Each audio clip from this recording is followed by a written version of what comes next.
C'est de retour en force au stade, ça fait plaisir, ça veut dire que le coach vous a manqué. On va présenter aujourd'hui, peut-être pas le nouvel entraîneur de l'USMA, mais l'ancien nouveau coach de l'USMA, Monsieur Miliud Hamdi, qui fait donc son retour à la maison. Il connaît très bien la maison, le club est heureux de son retour, le personnel du stade et nous tous et aussi les dirigeants. Monsieur Rachid Malek, le manager général, est ici présent avec nous aujourd'hui pour cette présentation. Et vous pouvez commencer vos questions. D'abord, bonjour à tout le monde. Puis pour poursuivre ce qu'il vient de vous dire, si vous êtes content de me revoir, moi aussi, c'est réciproque. Donc, concernant la question, quand on sort d'un grand club comme l'USMA, évidemment, on est sollicité. Surtout si on a la chance d'avoir des résultats, de faire des beaux parcours, comme ce fut le cas pour la saison 2015-2016. Ce qui m'a motivé, on va dire, à revenir, c'est l'amour du club. Je reviens donc en Algérie, un pays que j'aime beaucoup, un club de l'USMA que j'aime aussi beaucoup, avec sa galerie de supporters qui est magnifique. Je ne pouvais pas ne pas en parler aujourd'hui. Le club m'a tendu la main quand je suis rentré d'Arabie Saoudite. Le club m'a fait confiance. Donc vous savez tous qu'au départ j'étais nommé comme adjoint d'un futur entraîneur. J'ai eu la chance d'avoir beaucoup de résultats et donc le président m'a confié le rôle de numéro 1. Aujourd'hui le club rencontre quelques difficultés. Le club a eu besoin de moi et pour moi c'était tout à fait logique d'être reconnaissant et de revenir pour travailler pour ce merveilleux club. L'USMA c'est un club à titre. On ne peut pas penser 2 secondes qu'un club comme l'USMA ne gagne pas au moins un titre chaque année. L'USMA fait partie des grands d'Afrique.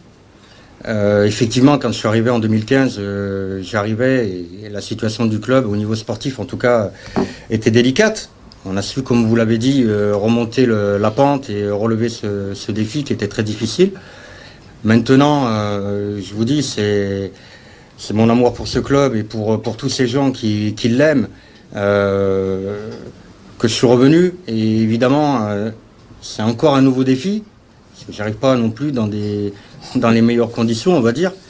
Mais voilà, je suis là pour relever ce défi et d'apporter ma pierre à l'édifice et faire en sorte que l'USMA retrouve de très belles couleurs et redonner du sourire et du bonheur à des gens. En tout cas, je vais tout tenter pour ça.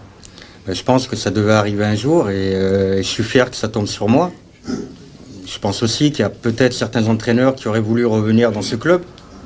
Parce que quand on est passé par le club de l'USMA, on se rend compte qu'en fait, c'est une vraie famille. Et pour tout vous dire, j'ai l'impression d'avoir manqué une semaine et d'être revenu. J'ai pas l'impression d'être parti un an et des poussières. Donc, si je suis le premier entraîneur à revenir, tant mieux, et ça me touche et ça fait plaisir. Oui, mais les records sont faits pour être battus. Donc, si on termine sur une finale de Ligue des Champions, ça veut dire qu'un jour l'USMA peut la remporter.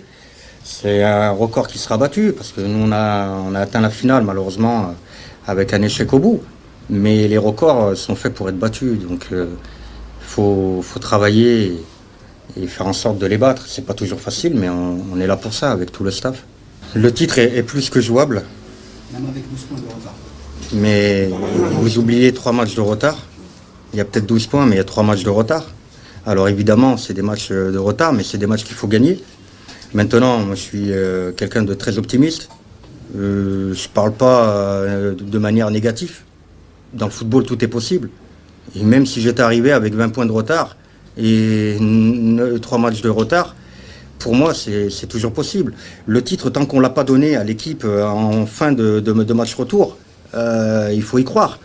Maintenant, dans un premier temps, avec les joueurs, avec le staff, on va travailler pour réduire cet écart. On va tout faire pour, en tout cas. Et on va essayer d'aller le plus loin possible, de poser des gros problèmes aux équipes de tête. Après, il faut bien vous dire que toutes les équipes rencontrent des coups de moins bien dans la saison. On ne peut pas avoir un niveau de performance voilà, de la première à la dernière journée. Et c'est là où la plupart des équipes rattrapent leur retard. Dans ces moments-là, c'est pour moi plus qu'évident que ce soit un avantage. Parce que c'est des joueurs que j'ai côtoyés pendant voilà, toute une saison, avec qui j'ai gagné un titre et fait cette fabuleuse finale de Ligue des Champions. Donc c'est un moment gravé dans ma vie. Maintenant, je connais les forces et les qualités et les faiblesses de quasiment tous mes joueurs. Et il faut savoir que même les joueurs qui sont venus aujourd'hui retrouver l'effectif de l'USMA, c'est des joueurs que je connais, même si j'ai pas eu ces joueurs-là sous mes ordres. Mais c'est des joueurs que je connais, évidemment. Donc j'arrive pas dans l'inconnu. Et c'est aussi intéressant parce que c'est un club que j'ai côtoyé, donc je connais tous les dirigeants, je connais tous ces gens qui travaillent pour le club. Donc oui, c'est un avantage. Ça ne veut pas dire que c'est facile pour obtenir des résultats, non. C'est un avantage dans l'intégration pour travailler, voilà, c'est bien sûr. Et concernant l'obtention des titres, est-ce que vous avez... Oui, j'ai répondu, bien sûr, bien sûr. Aussi bien les joueurs avec lesquels j'ai travaillé que ceux qui sont venus prendre le train en marche, qui sont venus rejoindre le club. Bien sûr, je connais la quasi-totalité des joueurs. Il n'y a pas un joueur aujourd'hui dont je ne connais pas le nom ou les qualités. Oui, je connais quasiment tous les joueurs. Mais déjà, la première information, c'est qu'il me semble que l'entraîneur Paul Put est resté pas mal de temps. Non, je parle de vous. Non, vous parlez de l'instabilité des staffs techniques. En général. Vous parlez de l'instabilité des staffs techniques. Alors donc déjà, je pense que l'entraîneur Paul Put n'est pas resté 2 mois à l'USMA, il est resté 1 an et plus. Donc si on a affaire à un club qui est instable au niveau des staffs techniques, là on serait déjà au 8e entraîneur depuis le début de la saison. Et je crois savoir qu'à l'heure où je vous parle, il y a des clubs qui ont déjà ce triste record. Il y a déjà aujourd'hui des clubs en première division qui ont depuis le mois de juillet 5-6 entraîneurs. C'est pas le cas de l'USMA. Et maintenant, qui vous prouve que dans mon contrat, il n'y a pas marqué jusqu'à juin 2018, plus un an, une option d'1 an, ou plus... vous voyez?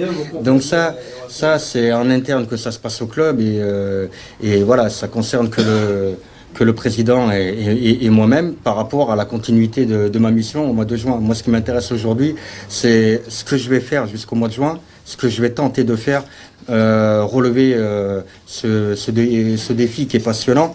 Et c'est une course-poursuite contre la montre, parce qu'on n'a pas beaucoup de temps. Donc voilà, je pense avoir répondu à la question.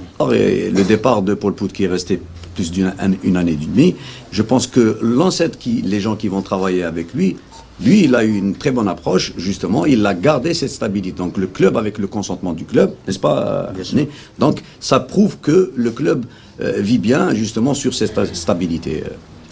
Je pense que c'est clair quand même. Alors je ne vais pas le faire, mais je vais le faire quand même. Merci, monsieur. Parce que je suis poli et respectueux. La première question, c'est au niveau des objectifs. Au niveau des objectifs, M. Haddad, quand il m'a contacté pour reprendre les rênes de l'USMA, il n'a même pas eu besoin de m'en donner, parce qu'il sait qu'il connaît ma mentalité, il sait pourquoi je reviens. Donc pour moi, ça coule de source, c'est d'essayer de gagner le maximum de matchs. Je pense que quand on s'est regardé droit dans les yeux, il n'a pas eu besoin de me dire ce qu'il attendait. Moi, je sais ce qu'il attend de moi. Et donc, dans un deuxième temps, je pense que c'est le terrain qui va parler. Ça, c'est la première des choses. Évidemment, si on arrive à gagner un titre cette année, on va redonner de la joie à tous ceux qui aiment ce club. Et je serais vraiment très très fier de le faire avec tout mon staff et tous ces gens qui œuvrent pour l'USMA. Concernant Berkane, quand je suis parti de l'USMA, justement, il m'a posé la question tout à l'heure, on est sollicité par beaucoup de clubs. Donc moi, on va dire grâce à l'USMA et ce fabuleux parcours, j'ai été sollicité par beaucoup de clubs, aux Émirats, en Arabie Saoudite, au Qatar, et c'était vraiment des contrats très intéressants financièrement. Par contre, sportivement, c'était pas ce qu'il y avait de mieux pour moi. Donc je voulais pas m'égarer, et j'ai voulu garder le côté projet sportif et grandir et continuer d'être dans une ligne de conduite qui est la mienne, aller dans des clubs où on peut gagner des titres. Donc tout s'est bien passé. Le président de Berkane, il faut savoir que c'est le président de la Fédération marocaine de football, c'est le ministre de l'économie et des finances, donc c'est pas rien non plus. Tout s'est bien passé, il m'a fait signer mon contrat, tout s'est bien passé. Au moment donc j'étais là depuis environ 2 mois, environ. Et en fait, pour tous les gens qui ne le savent pas, au Maroc, ils ont instauré une histoire de CAF A pour entraîner les Ligue 1. Alors que moi, Apparemment, c'est UEFA Pro. Non, aujourd'hui, c'est la CAF A. CAF A. Je vous dis les Comme choses chez nous. parce que j'y étais.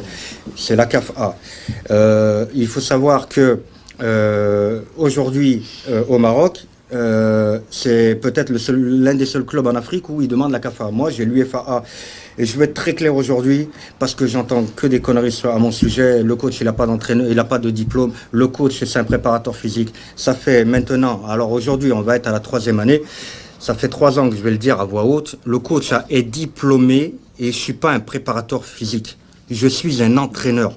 Maintenant, là aujourd'hui, je le dis, mais ça va servir à rien, je le sais d'avance, parce que ça va continuer à raconter n'importe quoi à mon sujet. Donc, j'ai une licence UEFA A, ce qui n'est pas rien, qui est modestement, beaucoup plus élevée qu'une CAF A, qui n'a rien à voir avec une CAF A, parce que j'ai quand même passé des diplômes avec Laurent Blanc, voilà, avec des gens très connus qui ont passé des diplômes avec moi à Clairefontaine. Donc, moi, la CAFA, il fallait que je fasse simplement une équivalence de l'UEFA A avec une CAF A. Donc, c'est une démarche administrative que je n'ai pas voulu faire parce qu'à l'intérieur du club, il s'est passé des choses dont je n'étais pas du tout d'accord en interne. Donc, c'est aussi simple que ça. Le président m'a demandé de rester et de continuer ma mission. Malheureusement, c'est pas avec lui qu'il y a eu le souci, pas du tout, parce qu'avec lui, je m'entendais très très bien. C'est en interne, des gens qui travaillaient avec moi dans ce club, où je n'étais pas du tout d'accord avec la politique du club et certaines choses qui, voilà, j'étais pas en adéquation avec mes principes de... Donc, il y avait 2 solutions. Ou je reste et je gagne mon argent, je le garde et je dis rien et j'accepte. Et je fais mon côté administratif, je récupère ce document qui est une CAF A, bon, à la rigueur qui n'est pas grand-chose. Ou alors je pars et je quitte le club avec mes principes. Je suis parti avec mes principes. Ben, sur le banc, oui. Inch'Allah, si tout va bien, grâce à Dieu. Donc on ne sait jamais ce que demain sera fait. Donc si Dieu m'en donne l'occasion, oui, je serai sur le banc. Ensuite, je n'ai jamais lâché des yeux l'USMA. Peu importe l'endroit où je me trouvais. Donc j'étais tout le temps informé. C'est vraiment un club où j'ai passé de très très bons moments avec des gens vraiment très bien. Donc j'ai quasiment tout le temps suivi l'actualité de ce club. Et évidemment, les résultats. J'ai regardé pas mal de matchs. Après, j'arrive pas en disant que j'ai la science infuse et que... Pas du tout. Chaque entraîneur a une sensibilité vis-à-vis de son groupe, vis-à-vis de ses joueurs. Vous allez prendre un joueur et vous allez le montrer à 10 entraîneurs. Il y en a 3 qui vont dire il est mauvais, 4 qui vont dire c'est une bombe atomique, il est super fort, d'autres qui vont dire bof. Donc ça dépend, c'est comme les goûts et les couleurs, ça se discute pas. C'est la sensibilité de l'entraîneur. Maintenant évidemment que j'ai ma vision des choses, ma philosophie de jeu, mes méthodes de travail. Évidemment que ce qui m'intéresse, moi, c'est pas vraiment le côté positif de l'équipe, parce que le côté positif, je vais le dire clairement, c'est des joueurs pétris de qualité. À l'USMA, on sait qu'il y a un vivier de joueurs qui est énorme et on sait qu'à tout moment, cette équipe peut battre n'importe qui. Hein. Voilà. Maintenant, je vais mettre mes idées en place et tenter d'emmener le club là où il doit être. Je crois savoir qu'il y a des joueurs qui étaient titulaires à part entière avec moi et qui sont remplaçants aujourd'hui. Déjà, ça c'est le premier point. C'est pour moi l'inverse. C'est l'inverse. Il y a beaucoup de joueurs qui étaient titulaires avec moi qui aujourd'hui trouvent le banc. Maintenant, l'entraîneur, c'est le meilleur entraîneur du monde quand le joueur y joue. Quand le joueur y joue pas, c'est l'entraîneur, il passe de statut de meilleur entraîneur du monde à statut le plus mauvais du monde. C'est ce qui est fabuleux dans le football. En l'espace d'un dixième de seconde. C'est au moment où on annonce que le joueur il est sur le banc. Et ben là, on devient le plus mauvais entraîneur du monde. Le joueur, l'entraîneur, on a des droits, on a des devoirs. Quand on signe dans un club, il faut accepter, surtout quand on signe dans des clubs comme l'USMA, des grands clubs comme ça, et d'autres grands clubs d'Algérie et ailleurs en Europe, il faut savoir que le vivier de joueurs et la qualité, elle est juste énorme. Et il faut s'attendre à une rude concurrence. C'est